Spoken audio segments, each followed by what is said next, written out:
Gente, bom dia, boa tarde, boa noite, seja lá a hora que você estiver vendo esse vídeo. Meu nome é Vanessa, eu sou professora de inglês há mais de 20 anos, né? Trabalho em grandes colégios do Rio de Janeiro, trabalhei no São Bento, meus alunos de São Bento, beijo para vocês. Hoje em dia eu trabalho no Santo Agostinho, meus alunos, beijo para vocês. E eu tô aqui com a Marianela, que é uma professora de espanhol argentina, e aqui com ela eu vou mostrar para vocês como resolver a prova de idiomas de espanhol do Enem, sem estresse, sem necessitar saber todas as palavras. Eu vou mostrar para vocês como a gente constrói o raciocínio, como a gente vê e interpreta as opções para que não haja erro. Lembrando que a prova de idiomas do Enem, ela não é uma prova difícil, mas as pessoas se embananam de uma maneira assim, inacreditável. Coisa interessante também para falar, que as pessoas escolhem o espanhol, falam assim, ai, tô com medo de inglês e tal, e espanhol é mais parecido com português. Eu acho que dependendo do seu nível de inglês, né, eu tô falando por ser professora de inglês, realmente, é mais adequado mesmo você escolher o espanhol. Mas não vai achando que espanhol, não, é igual ao português.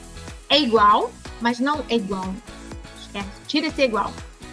Não é igual, mas é parecido o suficiente para te ajudar. É verdade, mas agora, a prova de espanhol do Enem, ela tem uma média de erro de 66%, né? Então, assim, 66% das questões as pessoas erram.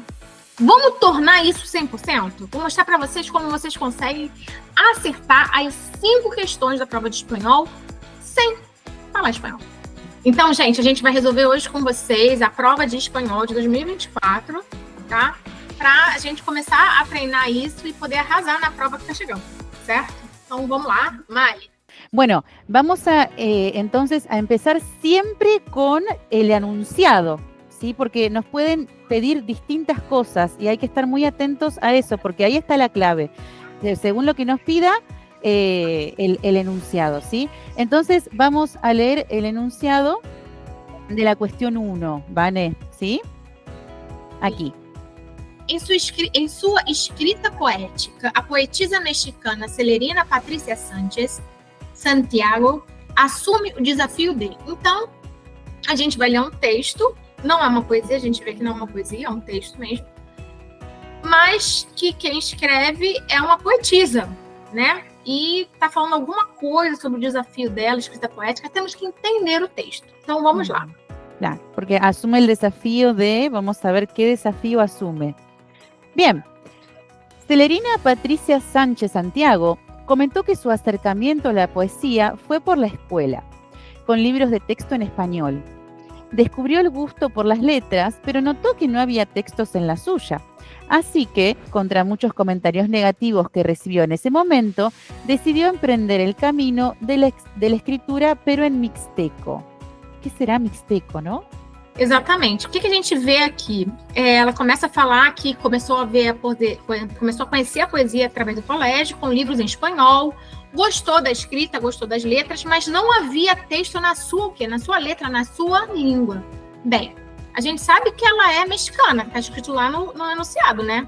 Então a gente pensa, a língua dela é espanhol. Mas o que ela está falando aqui justamente é que não. Que ela aprendia poesia em espanhol, mas não tinha poesia na língua dela. E aí, no final, ela fala, decidiu empreender el camino de la escritura, pero en mixteco. A gente imagina que mixteco seja a língua originária dela, né? Vamos entender, vamos ver se mixteco realmente é uma língua. Vamos continuar. Bien. Fue un proceso de años para notar que en mi lengua podía escribir poesía, porque me decían que mi lengua era tan pobre que no podía tener conceptos abstractos.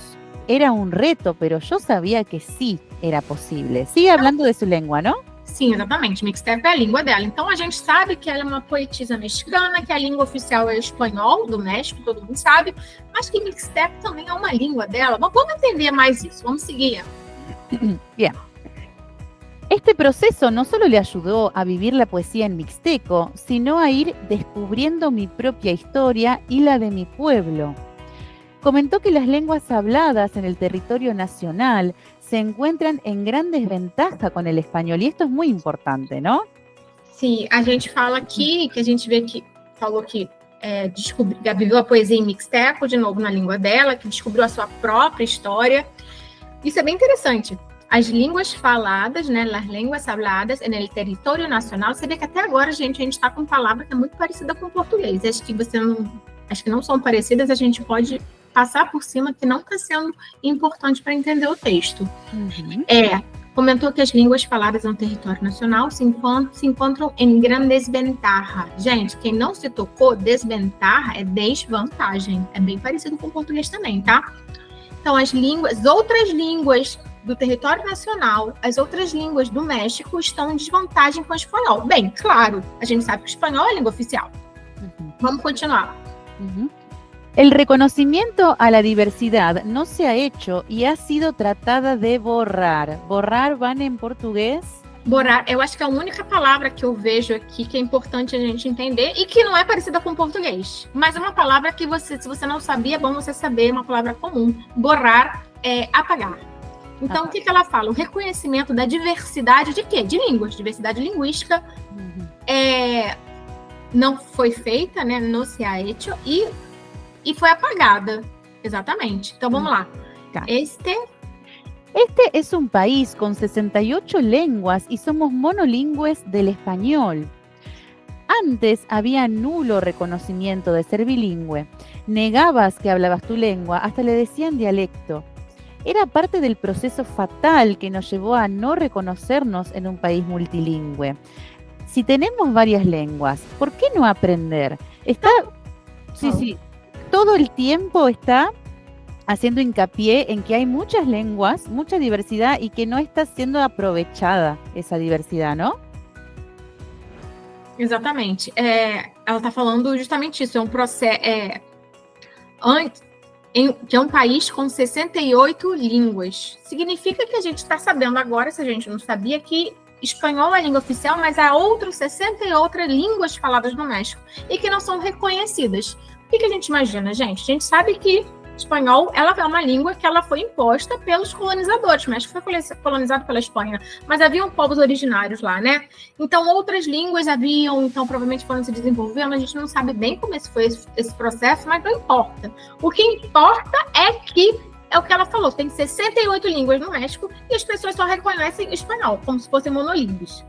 E no final, eu acho que foi a cereja do bolo. Se temos várias línguas, por que não aprender?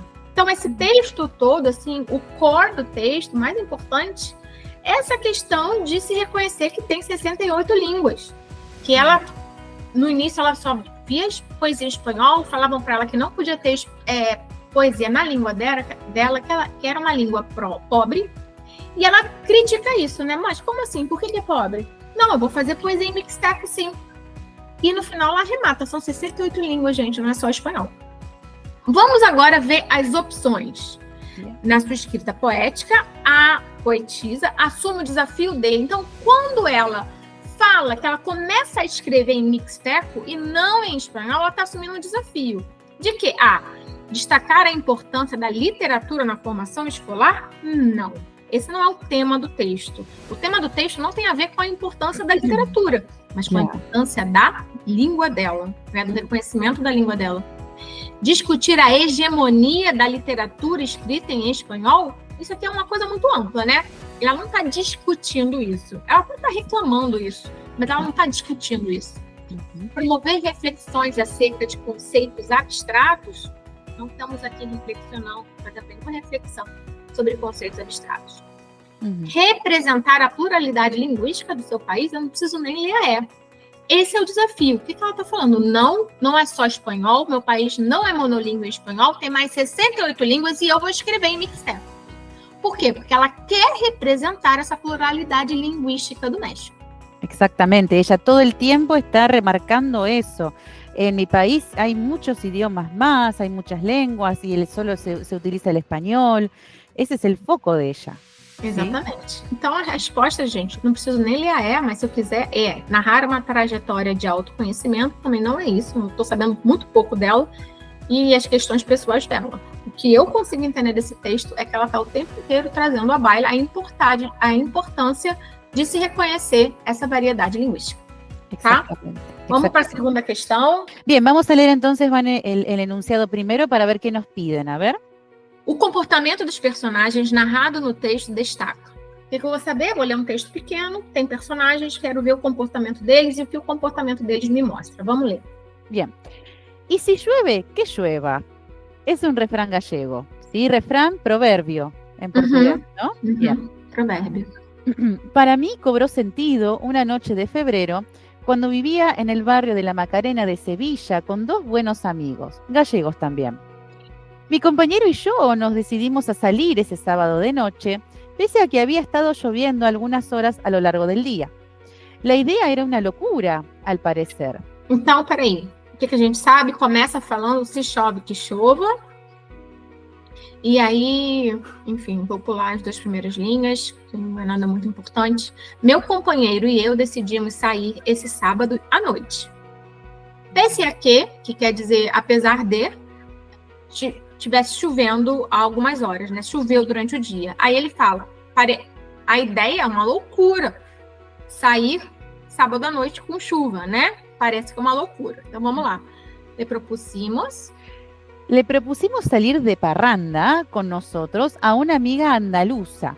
Esta respondió que no, nos dijo que no iba a salir un día de lluvia. Aí, gente, começa aqui, propomos a ela, né, sair de parranda com a gente, a uma amiga andaluza. Então, uma amiga de Andaluzia, eles perguntaram a ela se ela gostaria de sair com eles. Ah, mas eu não sei o que é de parranda, não importa. Pula, não se pega nas palavras que você não sabe. Eu também não sei. Vamos lá. Ela respondeu que não vai sair no dia de chuva. Então, a gente está vendo aqui uma diferença de comportamento, tá? Lembra que a gente está procurando o comportamento dos personagens. Temos 2 amigos galegos que vão convidaram uma amiga para sair no dia de chuva e temos uma amiga de Andaluzia que disse que não vai sair jamais no dia de chuva. Tá? Exactamente. Y si no sabemos, ¿sí? Como dijiste, qué es de parranda, o si no sabemos alguna palabra en particular, no importa, porque lo vamos a ir entendiendo a medida que sigamos leyendo y por contexto, ¿cierto? Exatamente. Bien. Continuamos. Comentamos entre nosotros que si los gallegos no saliésemos de casa cuando llueve, en invierno saldríamos poco. Habríamos inventado el confinamiento hace mucho. Los gallegos no dejamos de salir por la lluvia. E aí, no final, ele remata, né? Nós, galegos, não deixamos de sair. Tá chovendo? A gente sai assim mesmo. A já amiga de Andaluzia já não é assim. Então, vamos analisar essa diferença de comportamento. O comportamento dos personagens narrado no texto destaca abandono da própria identidade, muito pelo contrário. Eu acho que eles deixam, quando eles falam, os galegos não deixam de sair pela chuva, eles estão reafirmando a identidade galega deles. Exato. Medo dos perigos durante a noite. Gente, eles nem mencionam isso. Nada de medo aqui. 3. Influência do grupo na tomada de decisão. Ao que me parece, a amiga de Andaluzia estava sozinha. A gente não tem aí um grupo influenciando a decisão de ninguém. D. Diferença cultural entre galegos e andaluzes. Tem exatamente isso. Os galegos não deixam de sair pela chuva. A menina de Andaluzia deixou. Variação meteorológica entre Sevilha e Galiza. Gente, até pode ter uma variação meteorológica. Mas, primeiro de tudo, não seria entre Sevilha e Galiza, né? Porque a gente fala no primeiro parágrafo que me cobrou sentido na noite de fevereiro, quando vivia no barrio de la Macarena de Sevilla, com 2 buenos amigos gallegos também. Então, aqui eu entendo que Sevilha e Galiza deve estar no mesmo lugar. Assim, não vejo, se fosse Andaluzia e Galiza, tudo bem. Galícia, tudo bem. Mas, independente disso, o comportamento deles não está destacando a variação meteorológica. Exatamente. O comportamento deles é uma questão cultural. Então, está destacando essa diferença cultural, certo? Exactamente, exactamente. Bueno, entonces la respuesta correcta es la D, otra vez, ¿sí? É bem óbvio. Você só vai correr o risco de você errar se você começar a viajar nas opções. Isso é muito comum com qualquer vestibulando. Aliás, com qualquer pessoa que faz qualquer prova, tá? Não só vestibular, inclusive prova de concurso. Você fala, não, deve ter uma pegadinha, não deve ser isso. Você começa a procurar justificativa para as outras opções. Uma coisa que eu sempre falo para os meus alunos é o seguinte, gente, eu não sei com relação à prova de história, com relação à prova de matemática, não sei, não sou professora dessas disciplinas, mas o que eu posso te dizer é que a prova de inglês e de espanhol, elas não têm pegadinha. No Enem não tem pegadinha. É óbvio mesmo. Tá? Muita gente erra. Porque acha que a resposta é muito óbvia e aí procura uma justificativa para as outras opções. Se você procurar, você vai achar. Vai no óbvio, tá? Não tenha medo. Vamos para a questão 3. Bien, vamos entonces primero a leer el enunciado, a ver qué nos pide. Nesse texto, ao utilizar a expressão morir muy vivos, a escritora Rosa Monteiro evidencia a importância de ser. Então, a gente sabe que a gente vai analisar uma expressão que quer dizer morir muy vivos, que eu já vejo que também é o título do texto, e eu entendo que eu estou falando de um paradoxo, né? Como é que você morre muito vivo? Vamos tentar entender o que isso quer dizer. Bueno, entonces, morir muy vivos. No todo es perder, es cierto. Si te esfuerzas mucho y bien, porque no viene de fábrica, ganas conocimiento del mundo y de ti mismo, empatía, sosiego y, en suma, algo que podríamos denominar sabiduría.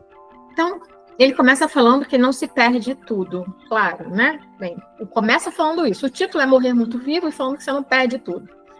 Que você ganha conhecimento, empatia, sossego e sabedoria.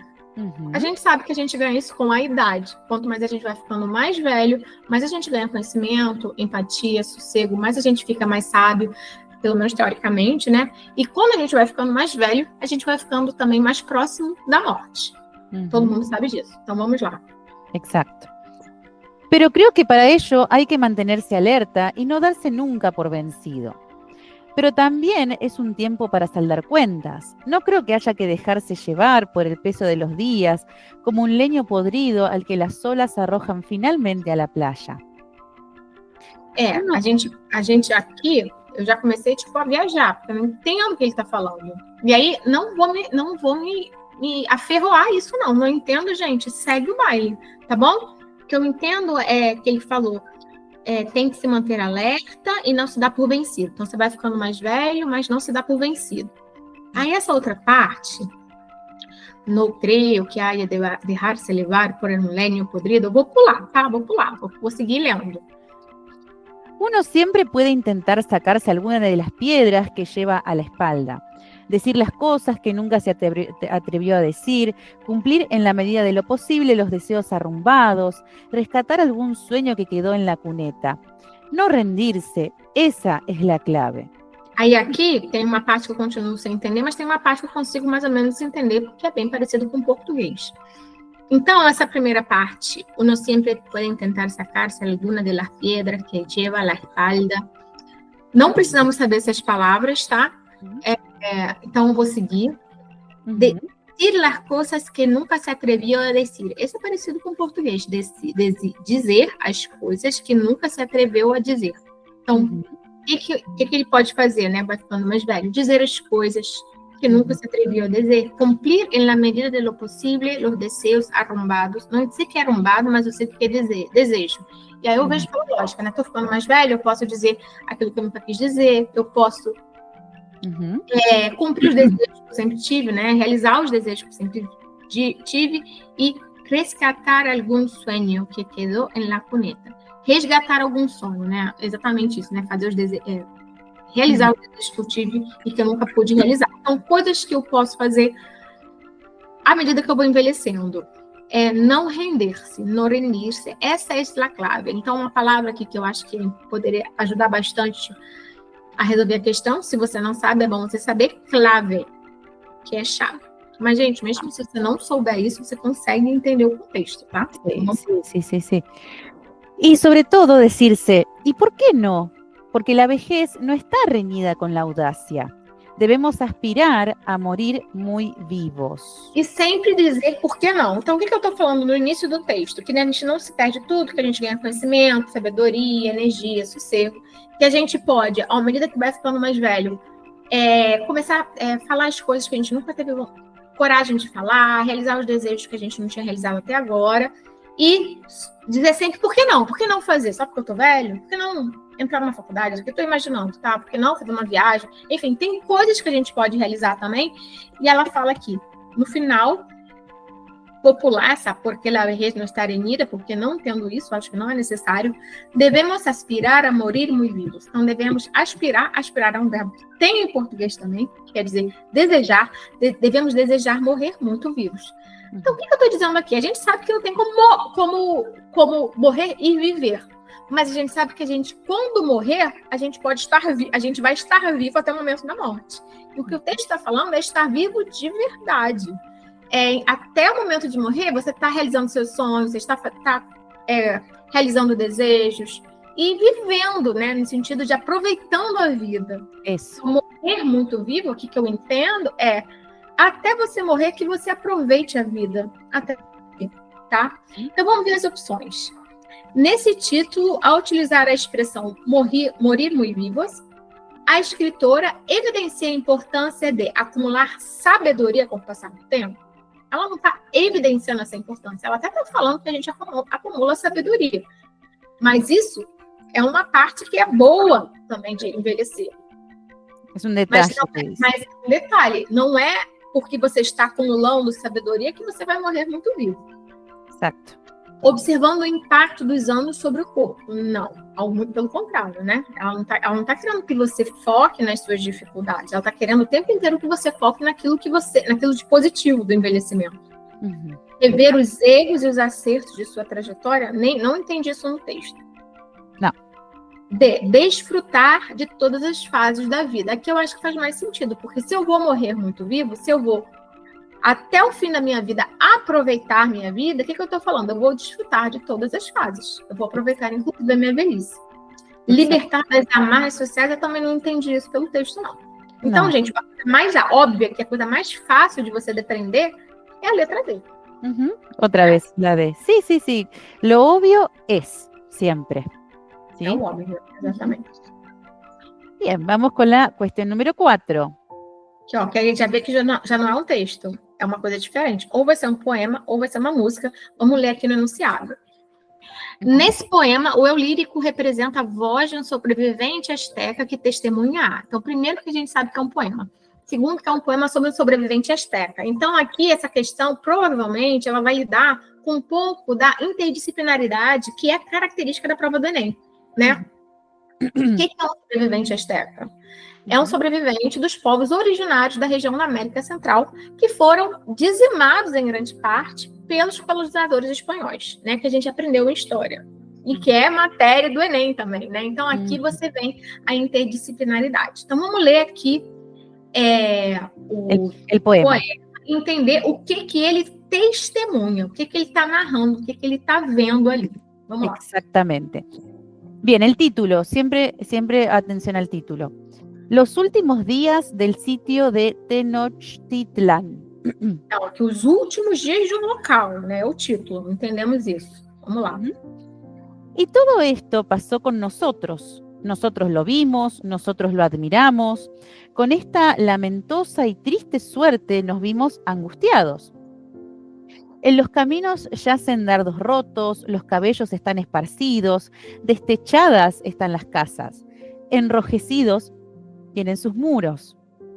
Gusanos pululan por calles y plazas, y en las paredes están salpicados los sesos.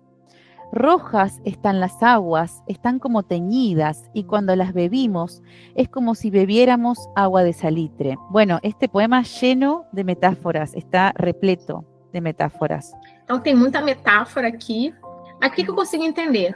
E tudo isso vou da primeira linha. Tudo isso aconteceu, passou com nós outros, aconteceu com a gente. Nós vimos, nós admiramos, nós ficamos olhando assim, admirados, né? Não acreditando naquilo que estávamos vendo. Então, eles ficaram admirados com essa sorte triste e lametosa. Ou seja, não foi algo maneiro que aconteceu, né? Com eles. E ficaram angustiados. Tudo isso eu entendo. E aí começam umas palavras que nem tudo eu compreendo, mas vamos tentar entender o que ele quer dizer. Em los caminos yacen dardos rotos. Entendo a grossa para passar, os cabellos sempre esparcidos, alguma coisa com o cabelo, não sei. Destechadas estão nas casas. Casas são casas, elas estão destechadas. O que eu consigo entender? O que é parecido com o português aqui? Destechadas, destelhadas, não é verdade? a gente troca aí o C pelo L, é a mesma palavra. Então, casas destelhadas. Imagina aí, casas destelhadas foi realmente alguma coisa grave que aconteceu. Enrojecidos tienen sus muros. Aí tem a cor, né? Cores em espanhol. A cor roja, que é a cor vermelha. Então, casas destelhadas com muros vermelhos. Imagina que seria vermelho de sangue. Até porque a gente sabe o que aconteceu com os astecas quando da invasão espanhola. Nós, sul-americanos e da América Central, a gente tem que saber isso, porque é parte essencial da nossa história. Aí, Gusano Pulula, não sei o que é isso, vou passar em las paredes, não entendo, vou passar. Aí, rojas estão as águas, então as águas estão vermelhas. E aí, quando as bebemos como se fossem água de salita. Não sei direito o que é salita, tudo bem, vou passar. Vamos lá. O que o sobrevivente asteca está testemunhando? Destruição da capital do Império Azteca pelos colonizadores espanhóis? É uma destruição, pelo menos, de uma cidade, né? Pelo menos de uma cidade, eu estou falando aqui, pelos colonizadores. Ok. Vamos ver se tem uma outra opção melhor. B, degradação do meio ambiente no entorno da capital. Gente, está falando muito de casa e tudo. Não estou focando no meio ambiente. Sim, meio ambiente. Tristeza dos refugiados astecas, ao deixarem a capital rumo ao exílio, quiseram os astecas terem tido essa possibilidade. A maioria foi dizimada, né? E então, assim, a gente, até com um pouco de conhecimento histórico, a gente já descarta essa opção. A aflição dos astecas ao receberem os colonizadores espanhóis na capital do Império, eles não ficaram aflitos quando os receberam, eles ficaram aflitos de ver o que aconteceu depois, né? A triste e lamentosa sorte deles, porque no início eles não sabiam o que ia acontecer. Resistência dos astecas às mudanças feitas pelos colonizadores, não é isso que ele está testemunhando. Ele não está testemunhando astecas bravos e resistindo bravamente, não. Ele está falando, ele está narrando um cenário de destruição. Então, mais óbvio para mim aqui é o A, destruição da capital, deve ser a capital. Mesmo que eu não saiba que Titi, não sei o que lá, é a capital, é a capital. Exactamente, está hablando de una destrucción total, ¿sí? Bueno, vamos por último con la cuestión 5. Vamos a leer primero entonces el enunciado, ¿sí? Na argumentação apresentada sobre cultura do cancelamento, esse texto objetivo. Então, a gente já sabe que vai ler um texto falando sobre a cultura do cancelamento e a gente quer entender o objetivo do texto. Vamos lá ler o texto. Exacto. ¿Cuál es el objetivo? Eso es lo importante. O título é El Vírus de la Cancelación. Gente, o vírus do cancelamento. O vírus não é uma coisa boa, já sabemos. Então, eu imagino que ele vai criticar aí essa cultura. Mas vamos seguir. Exactamente, ya el título nos dice mucho. Hay que prestar mucha atención a los títulos porque nos suelen anticipar, ¿sí? Yo sé que es obvio, pero hay veces que uno está tan apurado que no lee el título y va directo al texto y el título dice mucho. Bien, el virus de la cancelación. ¿De qué se trata este fenómeno? Se entiende por cultura de la cancelación a una práctica popular que consiste en quitarle apoyo, especialmente a figuras públicas y compañías multinacionales después de que hayan hecho o dicho algo considerado objetable u ofensivo. Cuando alguien o algo está cancelado, se descarta, se deja de ver, se deja de escuchar, se desclasifica, se aísla, se abandona, se niega, se deja de consumir hasta que eventualmente puede ou não desaparecer. Então, até aqui a gente entende que ele está explicando o que é a cultura do cancelamento, né? Se entende por cultura do cancelamento a uma prática popular que consiste em quitar-lhe apoio, que é tirar. Quitar é tirar, gente. Quitar-lhe apoio. Especialmente a figuras públicas e companhias multinacionais. Depois que eles tenham feito algo considerado ofensivo. E aí tá falando, quando alguém ou algo está cancelado, a gente deixa de ver, abandona, né, deixa de consumir. Então, aí está explicando aqui a cultura do cancelamento. Vamos continuar. Para ponernos en el contexto, ¿sí? Para saber, pero por ahora no vemos ningún objetivo. Bien.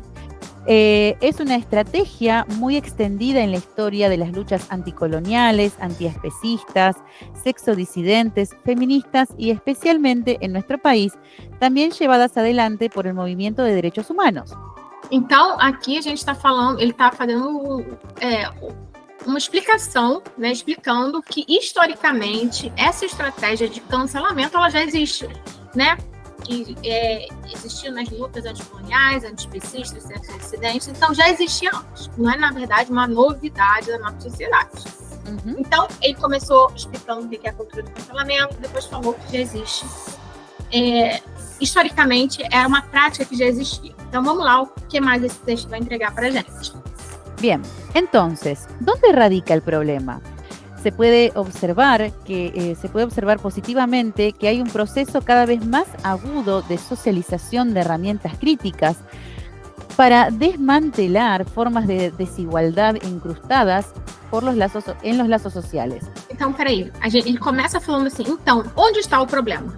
Aí, gente, eu acho que começa a estar em consonância, né, em acordo com o título, porque o título é o vírus do cancelamento. Ele vai fazer uma crítica, ele vai falar do problema. Uhum. Então, qual o problema? Aí ele começa a discorrer. Uhum. E aí ele começa a falar um monte de coisa, gente, que eu não entendo nada. Tá meio confuso para mim, não sei, você pode observar. Vou continuar lendo para ver se eu consigo entender a crítica dele, né, o problema. Então, vamos lá. Bien, pero la popularización irrestricta y el uso amplificado de esta herramienta por fuera de sus contextos colectivos de emergencia han despertado efectos adversos en una sociedad atravesada por las pantallas como formas de encierro-consumo. La representación online como única esfera pública y un imperativo felicista cuya moral nos obliga a trabajar ansiosamente por una vida sin desacuerdos, sin errores e sem dolor, a como dê lugar. Então, a gente começa aqui rapidinho. A gente tem esse pero. Pero, gente, quer dizer mais, é uma condição adversativa. Sim. Então, onde está o problema? Ele falou um monte de coisa que eu não entendo. E aí fala, mas a popularização irrestrita e o uso amplificado dessa ferramenta. Que ferramenta que a gente está falando? Da cultura do cancelamento. Agora, gente, importante. Tá? Que vocês confundem às vezes as coisas. Pero, com um R só, é mais. É condição adversativa. Porque vai ter alguém que vai falar, mas eu achei que fosse cachorro. Cachorro é com 2 R's. Perro. P-E-R-R-O. O pero com R só é mais, tá? Não confundam alhos com bugalhos, como dizia minha avó. Então tá. É o uso amplificado dessa ferramenta por fora de seus contextos coletivos de emergência. Então, a gente entende que antes, historicamente, essa ferramenta de cancelamento, ela era utilizada em contextos de emergência. Então, não era utilizada o tempo todo, certo? E o que ela está falando? A popularização e o uso dessa ferramenta fora desses contextos despertou efeitos adversos, efeitos ruins em uma sociedade. Tá? Até aqui, todas as palavras são muito parecidas com o português. É só parar, respirar e ler, tá? É só você não se desesperar, falar, meu Deus, eu não sei o que é. Sabe sim, as palavras são todas parecidas. Uma sociedade atravessada por lá pantaxas. Não sei o que é pantaxa. Tudo bem. Uhum. Passar. Pantaxa, não vou nem falar o que é, porque não tem importância, tá? As pantaxas como formas de encierro-consumo, a representação online, aqui eu entendo, a representação online como a única esfera pública. E um imperativo felicista, não sei o que é isso, cuja moral nos obriga... aqui eu entendo, ó. Trabalhar, cuja moral, a moral nos obriga a trabalhar ansiosamente por uma vida sem desacordo, sem erro e sem dor. Então, o que a gente entende? A popularização da cultura do cancelamento teve efeitos adversos numa sociedade que entende que está obrigada, você vê que eu pulei um monte de coisa que eu não entendi, a trabalhar ansiosamente por uma vida sem desacordo, sem erro e sem dor. Então você fica desesperado, fala assim, nossa, eu não posso errar, eu tenho que tomar muito cuidado com o que eu falo, com o que eu faço, porque senão vou ser cancelada. Então esse é o efeito adverso, certo? Exactamente. Vamos a leer entonces las opciones que tenemos, a ver. Então, qual o objetivo? Apresentar o conceito desse tipo de prática? O objetivo do texto é apresentar o conceito? Não, ele apresenta o conceito no início. O objetivo do texto, ele vai estar sempre também ligado ao título, tá, gente? B, mostrar a contrariedade das mídias com relação a essa atitude. Não é a contrariedade das mídias, especificamente. Não, a gente não está falando disso. Isso, inclusive, acontece atualmente através das mídias sociais. C, criticar o impacto dessa cultura sobre a vida representada nas redes. Que a gente sabe que esse texto é uma crítica, tá desde o início, tá? Não tá vendo que é uma crítica. O impacto dessa cultura, está criticando o impacto da cultura do cancelamento. Sim. Sobre a vida representada nas redes. Eu acho que pode ser, porque a gente tem aqui, ó, você fica obrigado a ter uma vida sem erro, sem dor, sem desacordo. Por que as pessoas colocam nas redes sociais? Porque todo mundo fala isso. A vida nas redes é sempre perfeita. Todo mundo tem, assim, opiniões muito tranquilas, nada muito preto, nem muito branco. Por quê? Você tem medo da cultura do cancelamento. Então, o que você vai representar na rede? Tudo que você vai representar vai estar marcado pelo medo de ser cancelado. Pode ser. D, evidenciar a democratização dessa prática. Esse não é o objetivo do texto. O objetivo do texto é criticar a cultura do cancelamento. Exato. E D, discorrer historicamente sobre a origem e as causas dessa cultura. Não, tem 3 linhas aí falando mais ou menos que já existe historicamente, essa cultura já existiu e já foi utilizada pela sociedade. Não é o objetivo do texto. O objetivo do texto, gente, se a gente não tivesse tempo, não tenho tempo, tem que fazer várias outras questões. É o final, deixei espanhol para o final. Essa é a última questão, tem um meio segundo. Se eu leio o texto, o vírus do cancelamento, você já entende que é uma crítica. Quando você vai nas opções, o primeiro verbo, o único que tem o verbo criticar, se eu tivesse que chutar, eu já iria nascer. Se você tem tempo de ler, você vê claramente que é uma crítica. Você só vai marcar as outras se você começar a viajar. Tenta aí, gente, pelo mais óbvio. E lembra que não tem que saber todas as palavras. Uma coisa importante, vocês podem falar, mas sei lá, você é professora, você sabe. Não é porque eu sou professora, é porque eu já fiz várias provas dessas. O que vai te levar a gabaritar uma prova de espanhol do Enem, porque são 5 pontos que vocês sabem que não é necessariamente 5.